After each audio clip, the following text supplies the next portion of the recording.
Hello दोस्तों, आप सभी लोग कैसे हैं? आशा करता हूँ आप लोग सभी अच्छे होंगे। मैं आप लोग के सामने एक नई वैकेंसी के नोटिफिकेशन के बारे में डिस्कस करने का आया हूँ, जो कि बहुत बढ़िया वैकेंसी है, जो 10-12 और आईटीआई बेस्ड पर है और बहुत अच्छी खासी भर्ती है। समथिंग आपको 2354 पोस्ट से भी ज़्यादा देखने को मिलेगी। चलिए हम आज इस वैकेंसी के बारे में डिस्कस करते हैं। तो आप देखेंगे, ये जो हमारी वैकेंसी कहाँ की है, DSSB की, जिसको दिल्ली अधीनस्थ सेवा चयन बोर्ड कहते हैं। ये वैकेंसी हमारी कौन कौन से पोस्ट की है, तो आप देखेंगे यहाँ पर लोअर डिवीज़न क्लर्क के लिए है, जूनियर असिस्टेंट के लिए है, स्टेनोग्राफर के लिए है, grade 3 junior stenographer Hindi English के लिए है, और लोअर डिवीज़न क्लर्क कम टाइपिस्ट के लिए है, और असिस्टेंट ग्रेड 1 के लिए है। ठीक है ना। ये- और ये हमारी जो वैकेंसी है, इसके फॉर्म भरने का डेट आप देखेंगे यहाँ पर 9 जनवरी 2024 से स्टार्ट हो गया है, और फॉर्म भरने की अंतिम डेट है 7 फरवरी 2024 है। मतलब ज़्यादा समय नहीं बचा है। मैं थोड़ा सा लेट हो गया ये वैकेंसी के बारे में जानकारी लेने में, थोड़ा सा बाहर था, आउट ऑफ था। कोई बात नहीं, अभी भी टाइम है अपने पास, आराम से फॉर्म भर सकते हैं। तो चलिए हम इसके बारे में बात करते हैं कि इसमें कि कौन कौन सा पोस्ट है। मैंने एक बार बता दिया हूँ, एक बार और आप देखेंगे यहाँ पर कि हमारा जूनियर असिस्टेंट के लिए है, स्टेनोग्राफर के लिए है, एलडीसी जिसको लोअर डिवीजन क्लर्क कहते हैं। उसी प्रकार जूनियर असिस्टेंट और जूनियर स्टेनोग्राफर में हिंदी इंग्लिश दोनों के लिए है। अब हम बात करते हैं, जैसे मैंने बताया यहाँ पर टोटल हमारी पोस्ट यहाँ आप देखेंगे 2354 पोस्ट है। अब बात करते हैं हम, यदि हम कैटेगरी वाइज बात करें तो जूनियर असिस्टेंट और ग्रेड 4 के लिए आप यहाँ देखेंगे टोटल उसके लिए पोस्ट है हमारे पास 1672, जिसमें अनरिजर्व की सबसे ज़्यादा 788 है, फिर 500 ओबीसी एससी की 194, एसटी की 40 और ईडब्ल्यूएस की 150 है। इसी प्रकार अन्य जो पीडब्ल्यूडी कैटेगरी है उनके लिए भी वैकेंसी है। आप यहाँ देखेंगे एक चीज़ कि यहाँ पर हमारा जो क्वालिफ़िकेशन है वो मैंने क्या मांगा है। जो मैंने अब बताया था आपको कि इसमें 12th पास कंप्लीट होना चाहिए, और इसके लिए टाइपिंग जो हमारी होनी चाहिए 35 वर्ड पर मिनट इंग्लिश में और 30 वर्ड पर मिनट हिंदी में चाहिए। ठीक है ना। और एक चीज़ यहाँ पर आप देखेंगे, जो पे स्केल है हमारा क्या है, 19,900 से 63,200 है।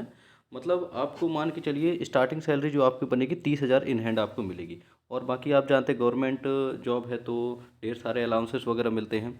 और यहाँ पर आप एज लिमिट की बात करेंगे तो देखेंगे 18-27 वर्ष की 18-27 वर्ष के तक के भर सकते हैं। और इसमें SC ST को छूट मिलता है, जो कि मैं आगे डिस्कस करूँगा। यहाँ आप देखेंगे जो LDC की पोस्ट है हिंदी इंग्लिश के लिए टोटल कितनी है, 256 है, जिसमें अनरिजर्व की 107 है, OBC की 69 है, SC की 35 है, ST की 19 है, 26 EWS की, देन ऐसे PWD की कैटेगरी की भी दी गई है। फॉर्म भरने के लिए आप अधिकृत वेबसाइट यहाँ देखेंगे DSSB online.nic.in से ही भरना है। आप कहीं भी और दूसरी जगह से नहीं भरेंगे, फेक हो सकता है। अब यहाँ आप देखेंगे जो फीस पेमेंट कितना लगने वाला है, तो SC ST एंड फीमेल, कौन कौन, SC ST फीमेल, इनके लिए कोई पैसे नहीं लगेंगे, इनके लिए एग्जेम्प्टेड है, मतलब 1 रुपये भी नहीं लगने वाले हैं। इसकी जगह आप जानते हैं UR EWS और OBC, इनके लिए 100 रुपये आपको फ़ीस देना पड़ेगा। और आप एक चीज़ की जानकारी रखें, जो OBC कैंडिडेट हैं जो दिल्ली के बाहर हैं वो जनरल में काउंट होंगे। आप जनरल से फॉर्म भरेंगे, बाकी जो दिल्ली के हैं वो OBC से ही फॉर्म भरेंगे। और बाकी SC ST जो हैं वे SC ST और EWS हैं, वे अपने स्टेट में जो भी कैटेगरी से बिलोंग करते हैं उसमें फॉर्म भर सकते हैं।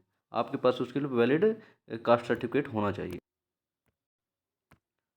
अब बात करते हैं कि जो हमारा जो पोस्ट है इतनी सारी, जो एलडीसी है, जूनियर असिस्टेंट है, स्टेनोग्राफर है, इन सब के लिए क्या क्या टीयर फर्स्ट में पेपर में जो आने वाला है उसके बारे में डिस्कस करते हैं। तो आप देखेंगे ये 2 घंटे का हमारा पेपर होगा, जिसमें टोटल क्वेश्चन 200 आएंगे, टोटल मार्क्स रहेगा 200 का, और ग्रैंड टोटल आप देखेंगे 200 का है, ठीक है ना। और इसमें आपका 0.25 का माइनस मार्किंग रहेगा, मतलब क्या, 1/4, 4 आपके गलत होने पर 1 नंबर काट लिया जाएगा। तो इस चीज़ का आप विशेष ध्यान रखेंगे, बड़ी सावधानी से आपको पेपर देना है और बढ़िया तैयारी करना है।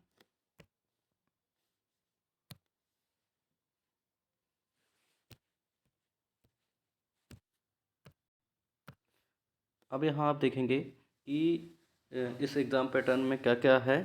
तो आप देखेंगे जनरल अवेयरनेस आएगा, जिसको आप करंट अफेयर वगैरह, जीके जीएस वगैरह जो नाम से जीके जीएस वगैरह जो है वो सब इसमें आएगा। कितने नंबर का आएगा? 35 नंबर का आएगा। और यहाँ पर आप देखेंगे मेंटल एबिलिटी, इसको रीजनिंग कहते हैं, 35 मार्क्स के आएंगे।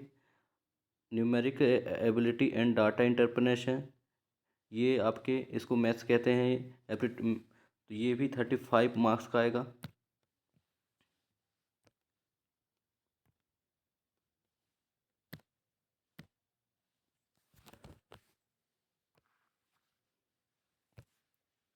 और आप यहाँ देखेंगे जो हिंदी है वो भी 35 का है, इंग्लिश भी है 35 का है।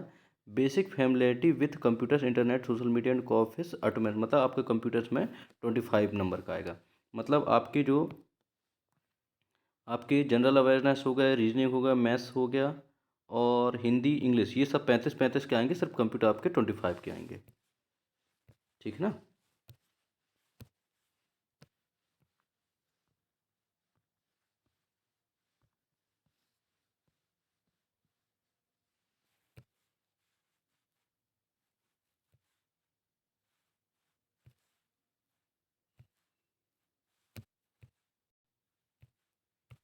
यहाँ आप चीज़ देखेंगे जो पोस्ट प्रेफरेंस है वो एलडीसी, जूनियर असिस्टेंट, स्टेनोग्राफर, ये जितने सारे भी हैं, आप जब फॉर्म भरेंगे तो उसमें ऑप्शन आता है आप किस किस को टिक करते हैं। तो मल्टीपल एक साथ में आप फॉर्म भरते टाइम में चेक कर सकते हैं, टिक कर सकते हैं। तो उसी माध्यम से आपको जो जो आपको सुटेबल लगता है उस पोस्ट के लिए एलिजिबल है तो फॉर्म भरेंगे।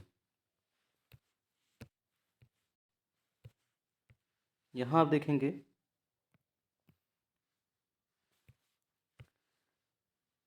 टीयर फर्स्ट जो पेपर है उसमें मिनिमम जनरल और ईडब्ल्यूएस को 40% नंबर चाहिए, ओबीसी जो दिल्ली वाले उनको 35% चाहिए, एससी एसटी पीडब्ल्यूडी को 30% नंबर चाहिए, बाकी एक्स सर्विसमैन को 30%। ये मिनिमम है, इससे आपको ज़्यादा ही लेके आएंगे तभी वो तो पेपर पास कर पाएंगे। तो जैसा मैं आपको बता रहा था कि इसमें एससी एसटी ओबीसी पीडब्ल्यूडी को एज में रिलैक्सेशन मिलेगा। तो आप यहाँ देखेंगे एससी एसटी को 5 ईयर का मिल रहा है, ओबीसी को 3 ईयर का मिल रहा है, पीडब्ल्यू अनरिजर्व ईडब्ल्यूएस को 10 ईयर का, पीडब्ल्यू एससी एसटी को 15 साल का, और पीडब्ल्यू ओबीसी को 13 ईयर का मिल रहा है। तो आप सभी बड़े ध्यान से फॉर्म भरेंगे। फॉर्म भरने का डेट जो अंतिम है हमारा 7 फरवरी 2024 है। तो आप समय से पहले भर लेंगे, बाद में क्या सर्वर की प्रॉब्लम आती है। तो यही वैकेंसी थी, 10-12 आईटीआई बेस्ड पर था।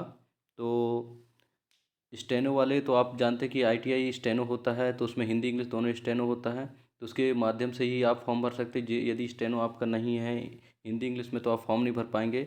एलडीसी के लिए कोई बाउंडेशन नहीं है, एलडीसी के लिए आपके पास 12th होना चाहिए और कंप्यूटर डिप्लोमा हो तो बढ़िया है। बाकी आप एलडीसी या स्टेनो की यदि प्रिपरेशन करेंगे तो आप अभी से टाइपिंग वगैरह की प्रैक्टिस कर लीजिएगा, और जो स्टेनो की पढ़ाई करते हैं वो तो तैयारी कर ही रहे होंगे। तो आप लोग के लिए बहुत गोल्डन अपॉर्चुनिटी है, आप बढ़िया इसको ध्यान से फॉर्म भरेंगे। All the best, thank you.